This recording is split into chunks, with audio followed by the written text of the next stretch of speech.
کہاں کاٹا ہے؟ اس نے سوال کیا، لیکن اسے یہ بتانا میرے پروگرام میں شامل نہیں تھا۔ میں نے اچھل کر ایک بھرپور ٹھوکر اس کی پیشانی پر رسید کر دی۔ وہ ایک دم چت گرا، رائفل اس کے ہاتھ سے چھوٹ گئی، لیکن اس نے فوراً ہی اٹھ کر گری ہوئی رائفل اٹھانے کی کوشش کی۔ میرے دوسرے پاؤں کی ٹھوکر اس کے جبڑے پر لگی تھی۔ اس کے منہ سے خون کی دھار بہہ نکلی۔ ایک لمحے کے اندر وہ بے ہوش ہو گیا۔ میں اسے قتل کرنے کا کوئی ارادہ نہیں رکھتا تھا، کیونکہ اس نے انسانی ہمدردی کے طور پر فوراً ہی میری خبر گیری کرنے کی کوشش کی تھی۔ میں نے اس کی قمیص پھاڑ کر دونوں ہاتھ پاؤں باندھ دیے، منہ میں بھی کپڑا ٹھونس دیا تاکہ ہوش میں آنے کے فوراً بعد وہ شور مچا کر دوسرے لوگوں کو آگاہ نہ کر دے۔ ایک محافظ کو ٹھکانے لگا دینے سے میرا مسئلہ حل نہیں ہو گیا تھا۔ ابھی نہ جانے راہ میں کتنی رکاوٹیں اور تھیں۔ میں نے فرش پر پڑی ہوئی رائفل اٹھائی جو بری ہوئی تھی۔ اس کا سیفٹی کیچ ہٹاتا ہوا میں کوٹھڑی سے باہر آ گیا۔ غار سنسان پڑا ہوا تھا۔ میں محتاط انداز میں قدم اٹھاتا ہوا بیرونی حصے کی جانب بڑھنے لگا، لیکن ابھی میں نے زیادہ فاصلہ نہیں طے کیا تھا کہ دفعتاً قدموں کی آواز سنائی دی اور میں دیوار کے ساتھ چپک کر کھڑا ہو گیا۔ قدموں کی آواز لمحہ بلمحہ قریب آتی جا رہی تھی اور پھر میں نے کرسٹا فلومر کو دیکھا۔ وہ میری ہی طرف آ رہی تھی۔ چھپنے کا کوئی موقع نہیں تھا۔ اگر وہ میرے سامنے آ جاتی تو پھر میرا دیکھ لیا جانا یقینی تھا، لیکن اپنی جگہ سے آگے بڑھنا بھی خطرناک ہی تھا۔ اس وقت وہ تنہا تھی اور میری موجودگی سے بے خبر تھی، چنانچہ میں سانس روکے اس کا انتظار کرتا رہا۔ جو ہی وہ میرے قریب پہنچی میں نے اس پر حملہ کر دیا، لیکن وہ میری توقع سے کہیں زیادہ پھرتیلی تھی۔ اس نے تیزی سے گھوم کر میرے گھٹنے پر اس زور سے ٹھوکر رسید کی کہ میں لڑکھڑا کر رہ گیا۔ وہ غرائے ہوئے لہجے میں بولی، تمہارا کیا خیال ہے؟ کیا اتنا ہی ناکارہ ہونا چاہیے تھا مجھے؟ میں گرین پول کی ون ہوں۔ اس کی آواز میں بے پناہ غراہٹ تھی۔ میں نے سنبھل کر اس پر رائفل کی سنگین سے حملہ کر دیا، لیکن اس کے ساتھ ہی میں نے اس بات کا اعتراف بھی کیا تھا کہ وہ شاید دنیا کی سب سے پھرتیلی عورت ہے۔ اس نے فوراً ہی میرا وار بچایا اور اس کے ساتھ ہی وہ اس طرح اچھلی جیسے فلائنگ کک لگانا چاہتی ہو۔ میں نے سنبھلنے کے لیے جگہ بدلی، لیکن اچانک اس کی دوسری ٹھوکر میرے ہاتھ پر لگی اور رائفل میرے ہاتھ سے نکل کر دور جا گری۔ مجھے نہتا دیکھ کر اس کے ہونٹوں پر مسکراہٹ پھیل گئی۔ ہم دونوں چند لمحے خاموشی سے ایک دوسرے کو دیکھتے رہے۔ کرسٹا فلومر اگر چاہتی تو اس وقت اپنے آدمیوں کو آواز دے کر بلا سکتی تھی، لیکن وہ بھی خاموش تھی۔ اس کا مطلب تھا کہ اسے اپنے آپ پر بہت اعتماد ہے اور کسی ایک آدمی کو وہ کوئی حیثیت نہیں دیتی۔ چند لمحے تک خاموشی رہی۔ اس کے بعد کرسٹا فلومر ہی نے حملہ کرنے میں پہل کی تھی۔ اس نے ایک بار پھر مجھے جھکائی دی اور ایک زوردار ٹھوکر میرے پیٹ پر لگائی۔ میں خود کو اس ٹھوکر سے نہیں بچا سکا تھا۔ اس نے وقت ضائع کیے بغیر کراٹے کا ایک زوردار ہاتھ میری گردن پر مارا۔ اچھٹتا ہوا ہاتھ لگا تھا، اگر بھرپور لگ جاتا تو نہ جانے کیا ہوتا۔ میں نے خود کو سنبھالا اور اچھل کر اس کے سر پر ٹھوکر رسید کر دی۔ میری یہ ضرب کامیاب رہی تھی۔ وہ لڑکھڑا کر دیوار سے جا لگی اور زور زور سے سر کو جھٹکنے لگی۔ میں نے اچھل کر اس کے منہ پر ایک اور ٹھوکر لگانا چاہی، لیکن میری پنڈلی پر لگنے والی ضرب نے میرے ہوش و حواس درست کر دیے تھے۔ میں لڑکھڑاتا ہوا کئی قدم پیچھے ہٹ گیا۔ بے وقوف آدمی، میں تم جیسے 10 آدمیوں کے لیے تنہا ہی کافی ہوں۔ تمہیں اپنی اس کوشش کی پوری سزا ملے گی۔ میں در حقیقت بڑی سبکی محسوس کر رہا تھا۔ اب تک بڑے بڑے لوگ میرے سامنے آ چکے تھے اور میں انہیں بہت دیر ٹکنے نہیں دیتا تھا، لیکن یہ عورت مجھے مسلسل چکر دے رہی تھی۔ میری ذرا سی سستی مجھے موت کی نیند سلا سکتی تھی۔ اس کا مجھے احساس ہو گیا تھا۔ وہ مارشل آرٹ میں مکمل مہارت رکھتی تھی۔ میں نے ایک بار پھر اپنے آپ کو سنبھالا اور اس بار یہ بات سوچ لی تھی کہ مجھے یہ تصور ذہن سے نکال دینا چاہیے کہ کسی عورت سے میرا مقابلہ ہے۔ چنانچہ میں ہاتھ کھڑے کر کے اس کے سامنے پینترے بدلنے لگا۔ ایک دفعہ مجھے موقع ملا اور کھڑی ہتھیلی کا وار میں نے اس کے کندھے پر کر دیا۔ وہ کراتی ہوئی پیچھے ہٹی۔ دوسرا ہاتھ اس کی ناک پر لگا اور ہڈی ٹوٹنے کی آواز کے ساتھ ہی خون کی موٹی دھار اس کے ناک سے بہہ نکلی۔ وہ تکلیف کی شدت سے کرا رہی تھی، لیکن اس نے اب بھی کسی کو مدد کے لیے نہیں پکارا۔ میں اس کی اس جرأت اور استقامت کی دل ہی دل میں داد دیے بغیر نہ رہ سکا۔ اس میں اب بھی اتنا دم خم باقی تھا کہ اگر میں ذرا بھی سست پڑ جاتا تو وہ مجھے ٹھکانے لگا دیتی۔ میں تمہیں سسکا کر ماروں گی۔ اس کی حلق سے غراہٹ نکلی۔ میں نے جواب دینے کی بجائے اچھل کر اسے ٹھوکر ماری، لیکن اس نے بڑی پھرتی سے میرا پاؤں پکڑ کر مجھے اچھال دیا۔ میں نیچے گرا تو وہ مجھ پر کسی خونخوار بلی کی طرح جپٹی، مگر میرے دوسرے پیر کی ٹھوکر پوری قوت سے اس کی پسلیوں پر لگی اور اس بار اس کی حلق سے ایک دلخراش چیخ نکل گئی تھی۔ وہ دونوں ہاتھ سینے پر رکھ کر اوندھی ہو گئی اور اس کے بعد شاید اس میں سکت نہیں رہی تھی کہ وہ مجھ سے مقابلہ کرے۔ چنانچہ وہ پیچھے کھسک کر اٹھنے کی کوشش کرنے لگی اور اس میں وہ کامیاب ہو گئی۔ دوسرے ہی لمحے پلٹ کر واپس دوڑی۔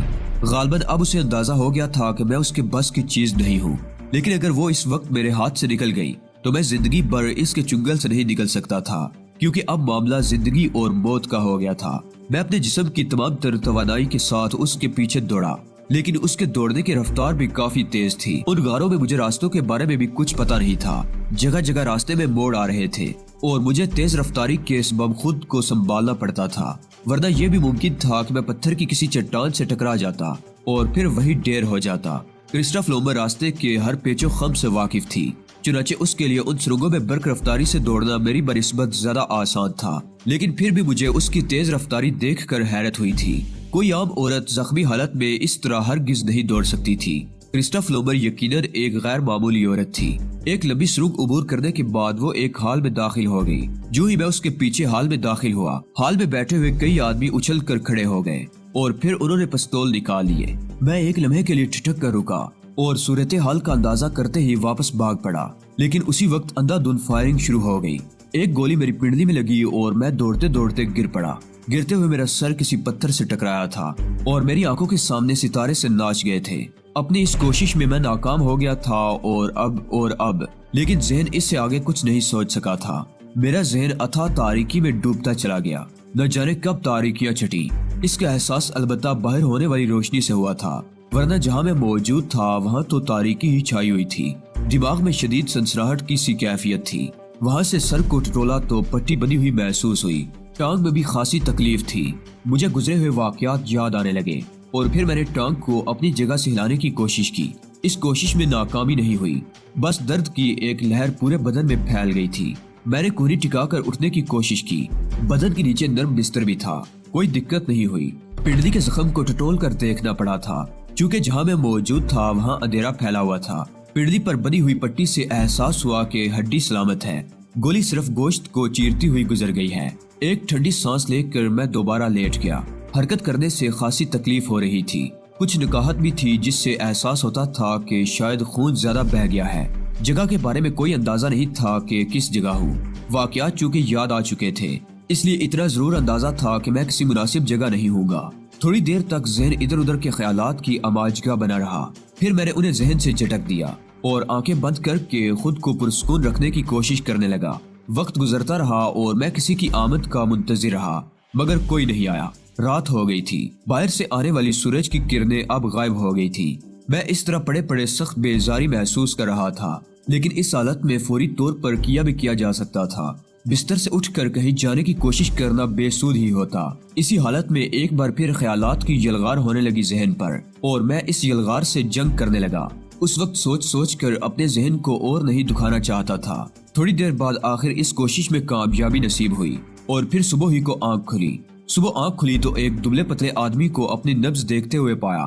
ڈاکٹر معلوم ہوتا تھا، چونکہ گلے میں مخصوص قسم کا آلہ بھی پڑا ہوا تھا۔ ڈاکٹر نے میرا معائنہ کیا اور پھر پیچھے کھڑی ہوئی نرس کو اشارہ کر کے کوئی چیز طلب کی۔ نرس نے ایک انجیکشن ڈاکٹر کے ہاتھ میں تھما دیا اور ڈاکٹر نے وہ انجیکشن میرے بازو میں انجیکٹ کر دیا۔ پھر وہ مجھ سے کچھ کہے سنے بغیر واپسی کے لیے مڑ گیا تھا، البتہ نرس وہی موجود رہی۔ میں نے نگاہیں گھما کر نرس کو دیکھا، لیکن یوں محسوس ہوا جیسے پلکیں ایک دوسرے سے چپکی جا رہی ہوں۔ چنانچہ تھوڑی دیر کے بعد میں پھر بے سدھ ہو گیا تھا۔ غالباً بے ہوشی کا انجیکشن دیا گیا تھا۔ اس کے بعد اسی طرح کے دن اور رات چلتے رہے۔ وقت اور گھنٹوں کا کوئی اندازہ نہیں تھا۔ نیم غنودگی کسی کیفیت میں مجھے رکھا جا رہا تھا۔ میری سمجھ میں نہیں آ رہا تھا کہ وہ لوگ مجھ سے کیا چاہتے ہیں اور اس طرح بے ہوش رکھنے کی کیا وجہ ہے۔ ہوش آتا تو اس بارے میں سوچتا، لیکن کوئی میرے پاس نہ ہوتا جس سے یہ سوال کرتا۔ پھر ایک دن ہوش آیا تو سر کی تکلیف بھی کم تھی اور ٹانگ میں بھی کوئی خاص تکلیف نہیں تھی۔ غالباً کئی دن گزر چکے تھے۔ پٹی ضرور بدی ہوئی تھی، لیکن تکلیف پہلے سے کہیں زیادہ کم تھی۔ میں نے اپنے آپ کو سنبھالا اور اٹھ کر بیٹھ گیا۔ بدن اکڑ سا گیا تھا۔ بستر پر لیٹے لیٹے پتہ نہیں کتنا وقت گزر گیا تھا۔ یہ سب کچھ کیا ہو رہا ہے؟ کیا کر رہے ہیں وہ لوگ؟ میری سمجھ میں کچھ نہیں آ رہا تھا۔ میں اپنی جگہ سے اٹھا اور دروازے کے نزدیک پہنچ گیا۔ اب کمرے کے ماحول کا بخوبی جائزہ لے سکتا تھا۔ میرے اندازے کے مطابق یہ کمرہ اس غار کا حصہ نہیں تھا، کوئی ایسی جگہ تھی جسے عمارت ہی کہا جا سکتا تھا۔ دروازے کے پاس پہنچ کر میں نے دروازہ زور زور سے بجایا اور دروازہ کھلنے میں زیادہ دیر نہیں لگی۔ باہر دو آدمی کھڑے ہوئے تھے، جن میں سے ایک کے ہاتھ میں پستول تھا، اس کی نال میری جانب تھی۔ میں خاموشی سے انہیں گورتا رہا۔ پستول بردار نے غراتے ہوئے کہا، کیا بات ہے؟ کیوں شور مچا رہے ہو؟ میں یہاں سے نکلنا چاہتا ہوں۔ آرام سے جا کر بستر پر لیٹ جاؤ۔